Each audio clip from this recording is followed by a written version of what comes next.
Who else is in the conversation as the most improved players in the competition? Now, Mitch Owens, who Champion Data rated as the third best player in the league, he must be the undisputed most improved player in 2023. But there's some other notable players worth giving credit to. 1300 736 736, who at your club is exceeding your expectations? What about Luke Pedler and Nick Murray at Adelaide? Through the roof, Jack Payne's getting the big jobs and holding up at the Lions. Didn't see that coming. Adam Chera, who we also spoke about last night, particularly in the last month in the midfield for the under-5 Blues, has been terrific. Beau McCreary at Collingwood, Kyle Langford at the Bombers, Holmes at Geelong, Jack Buckley and midfield gun Tom Green at GWS. Will Powell is a gun at the Suns. Caleb Sarong was already good at Fremantle, but he has improved to another level this season.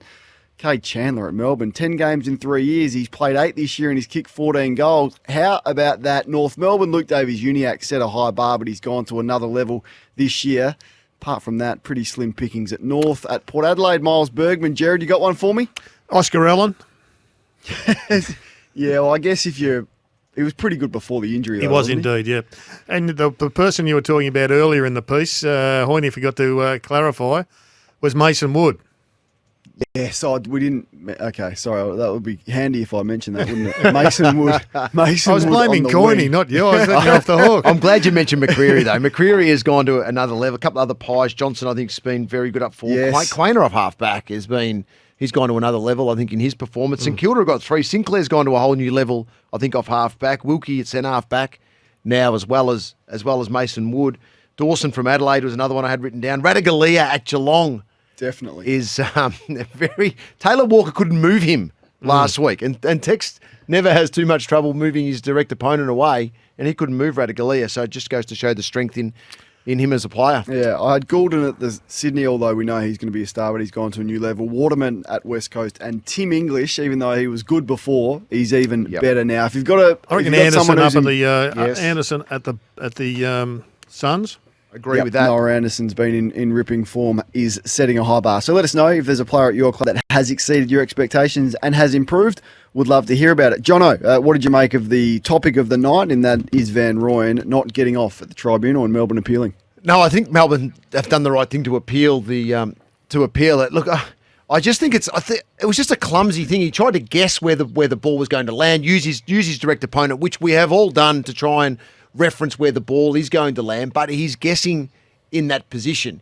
I think technically he will change a few things in the way that he approaches contests like that. We've all been in that situation. We've all been guided how to change our body and actually turn and face and things like that when the ball is coming in high. So I think he learns a bit from that, and we learn a bit from it, but I just think it was a clumsy. I think he will get off. What do you think of Will Powell's comments? I thought Will Powell's comments were strong and good on him. I don't have a problem with what Will Powell had to say. He's backing in his teammate. He's assessing it from the way that he views it. And he's not the only one with that view either. So because he says the Melbourne player deserves a couple of weeks, that's okay. That's just his viewpoint on it. I don't have one issue on it. And I don't think the club should pull him up on that either. Yep. And I hope the club don't pull him up on that. And fabric of the game? Fabric of the game, I think... I don't have an issue with the fabric of the game at the moment. And I think the changes that have been made in the game needed to be made.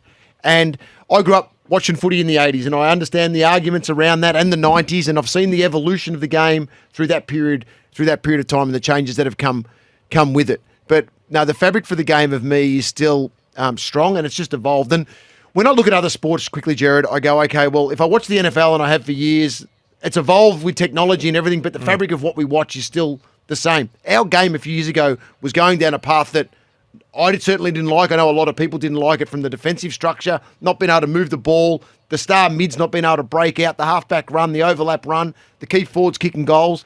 The goal of the week didn't exist anymore. So that was what was annoying me in terms of what I was watching and looking at the fabric of what we were watching.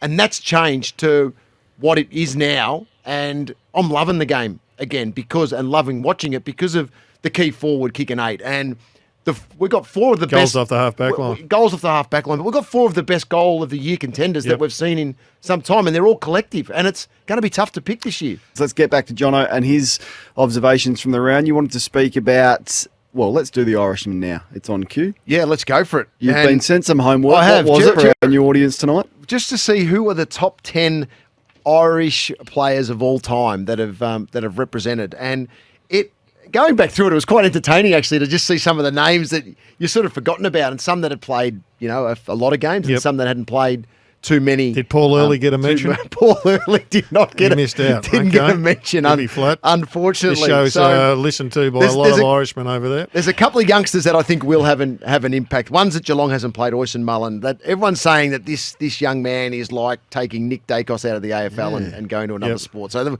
we wait to see what happens there. I'm liking what I'm seeing from Callum Brown at GWS. I think athletically he looks very good. Skills, as always, from the Irish guys that come over. On this one, crystal balling for those two. Well, before you go any further, Jono, we've got some breaking news at the Tribunal, and Junior Rioli Kane has been suspended for 2 matches. So Impact was downgraded from severe to high. He'll miss the games against North Melbourne and Melbourne, and that's a better outcome. Like when I heard severe, I was like, "You're kidding me? That is severe." It wasn't severe, so much better. High 2 matches, they'll cop it, and with a bit of success for Port Adelaide at the Tribune, I think that's the right outcome, Jono. Yep, agree.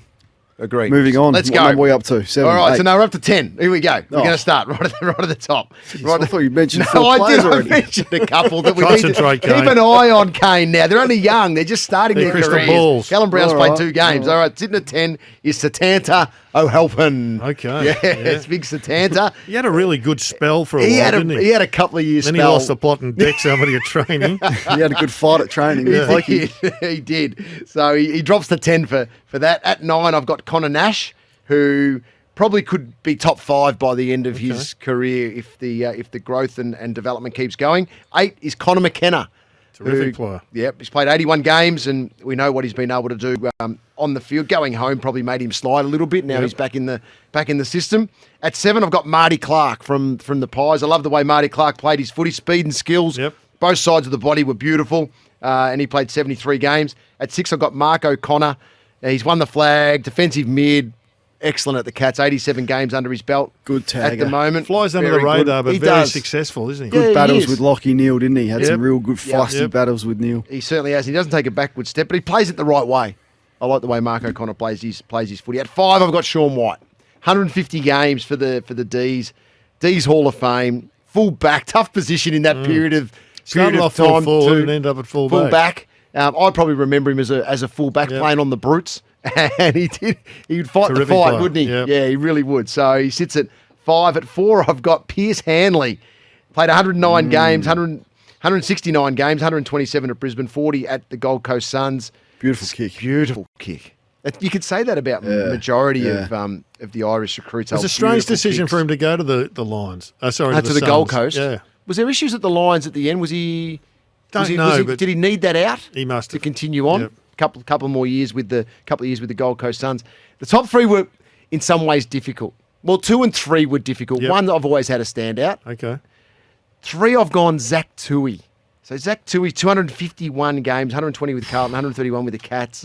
It's a great career. Kicking. Good career. He's named his mustache the Moroccan Sunset. He's just that helps. Versatile. Played every position too.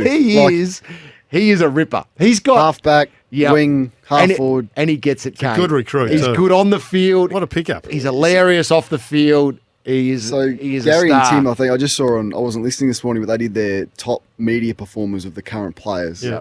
I'm not sure if he got a mention because I was just I hope had he the did. sound down. He's my number 1. Yeah. He's the best interview Yeah. of any current player, Zach Right. Toohey. Yeah.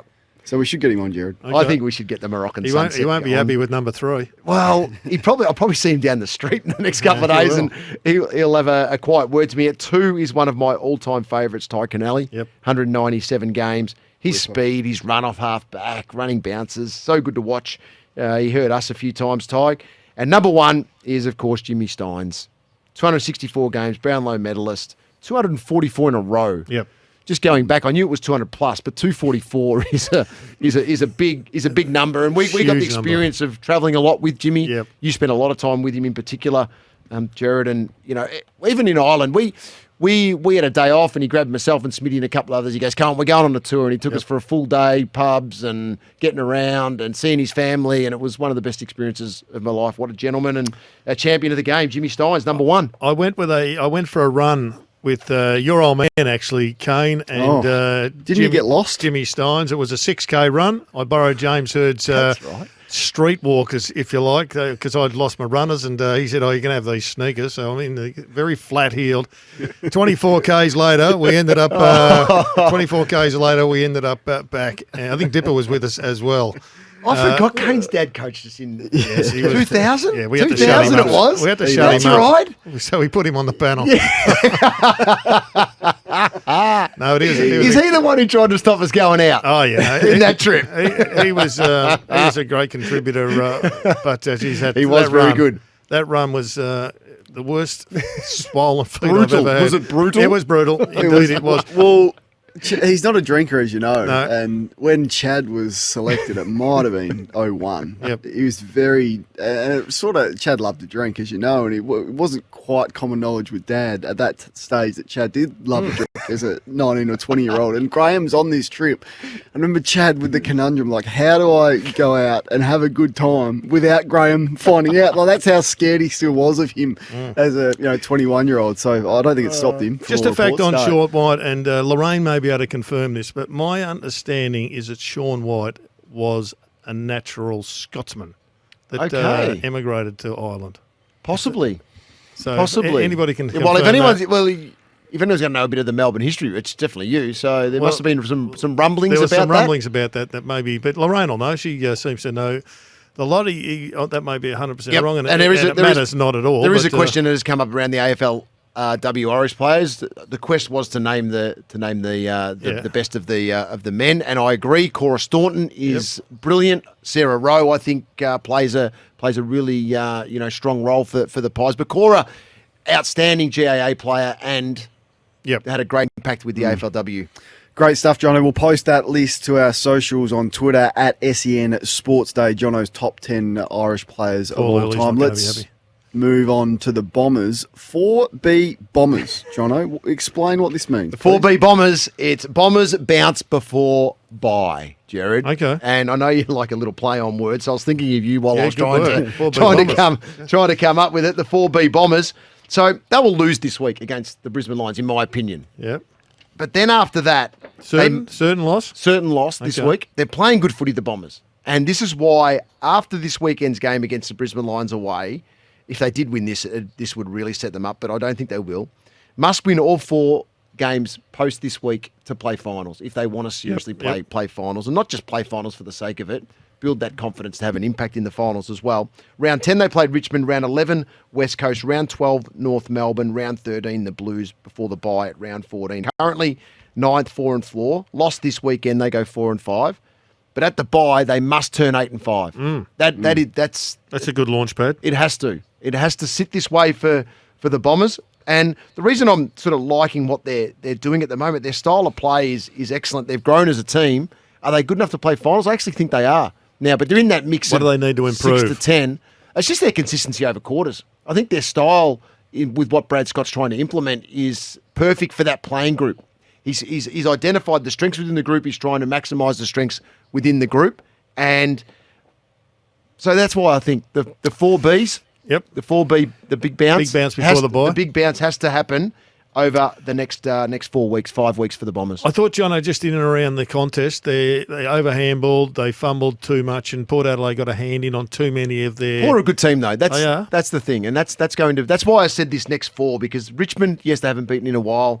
That's going to be a big challenge, and if they get over that one. West Coast North, I think they clean up, and the Blues becomes a probably 50-50 I still battle. think they need to clean up the fumble. The less fumbles, the better you are as a Yep. team. Yeah, agree. They are one of the fortunate teams that play North twice and West Coast twice. That's right. There's some bonuses It's a in bonus. there. Yep. They have had a tough month. Like that, no one's had a tougher month. The Bombers, Collingwood, Geelong, Port Adelaide in Adelaide, and Brisbane this week, as you mentioned. So we're going to find out a bit about them. You watched a young star in action live down at Geelong, and you were impressed, John. Absolutely. I have been for a little bit, the last 12 months with this young man, but Max Holmes, Mr. Impact. He is a player that doesn't need a lot of disposals, Gerard, but his impact is high and first class in the way that he's playing his footy. Last week against Adelaide, he had 22 and 8 tackles, and his second half in particular was just brilliant. He was clearly the highest rated player on the ground after half time last week. So it just got me sort of thinking, watching him live, where he sort of sits in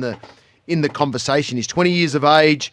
He's rated amongst the best in the comp for his role of centre bounce now, and wing and danger going down. He probably gets a lot more of a run through the centre bounce. He now consistently getting 20 to 25 disposals, not 15 to 20. So he's taken that next step as a player.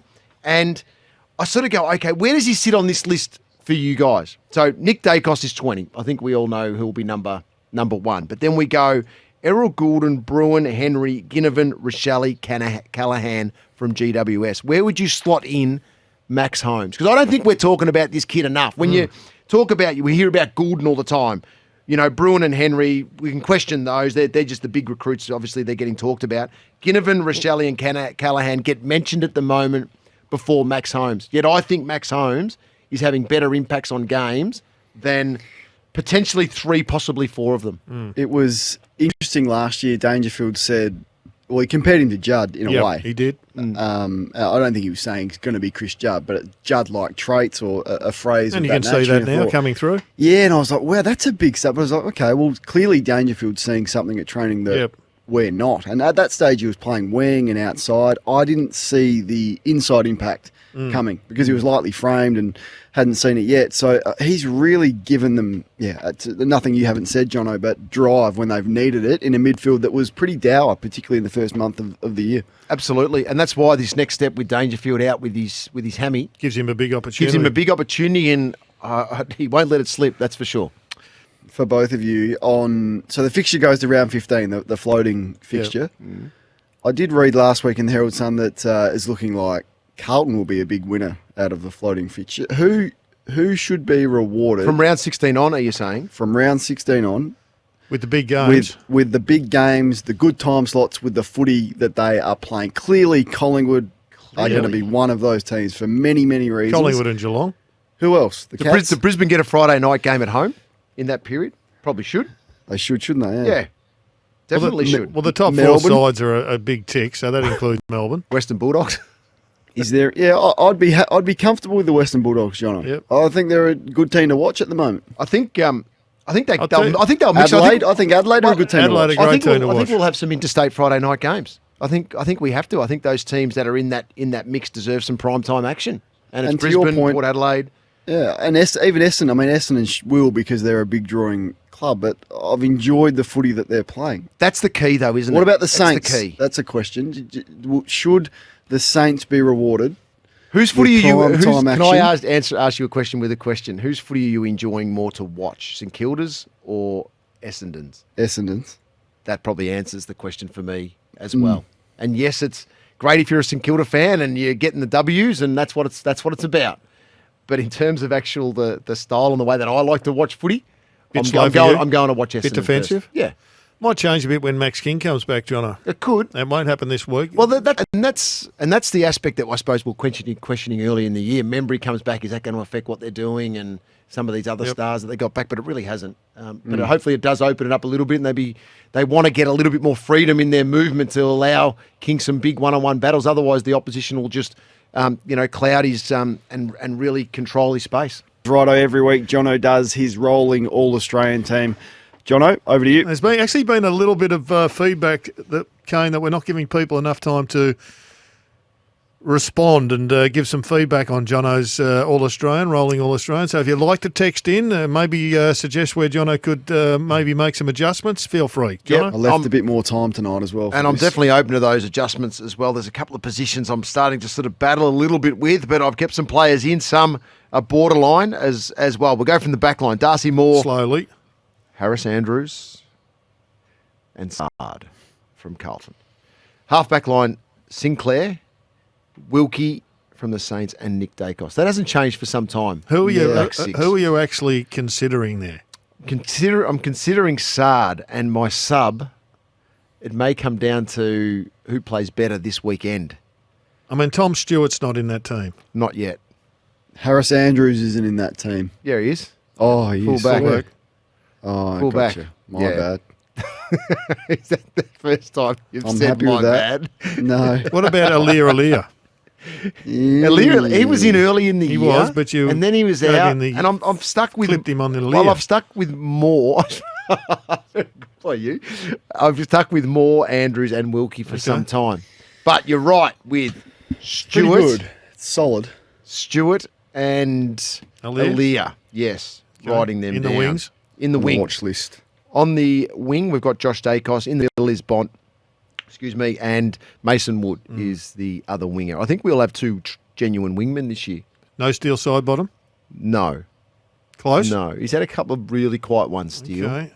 Really quiet ones. But he's been, out of the 8 games, he's played 6 good ones, so he starts to get in the mix. But I don't think he's been better than his partner in crime on the other side, Yep. Dacos or Mason Wood.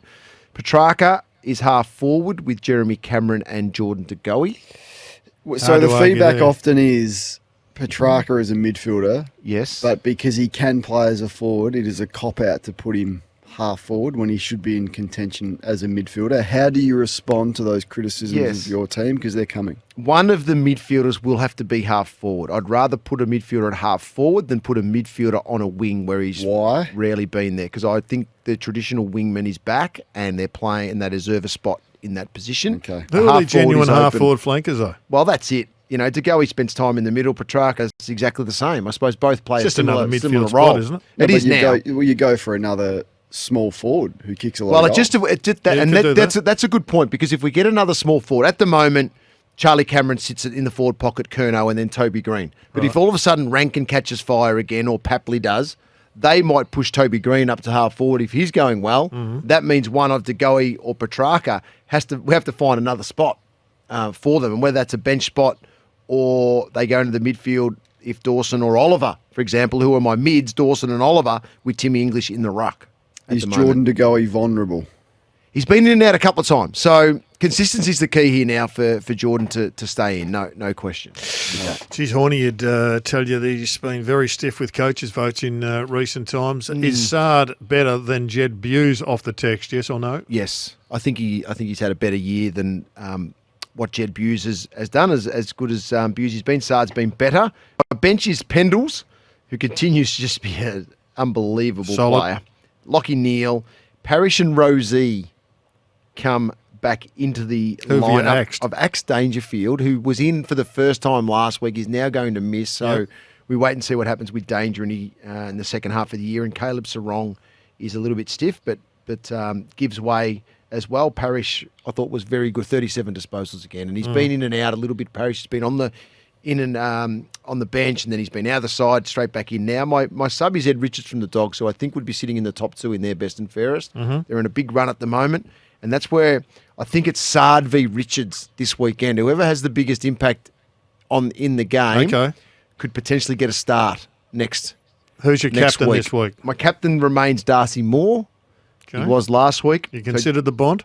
I have considered the Bond. He's in Brownlow medal winning form, but I still have liked what I've seen from Darcy Moore in recent times, Is especially. Lockie Neal vulnerable? No, not at this stage. Not in my mind, Kane. Not in my mind. So that's sort of where it sits. Who's your second ruckman? I don't have one yet. He doesn't have one. He's going to put Charlie Curnow in the ruck if he needs to. Aren't you, John? Who else? Harris Andrews? I'll play Petrarca in the forward stoppages. But Jono, this side has got to be picked as if it's ready to play. So you need a second ruck option. Well, I haven't been able to uncover That's one why yet. Blitzarves all of a sudden becomes valuable. He does, doesn't he? I'm writing that down. Or Jeremy Finlayson.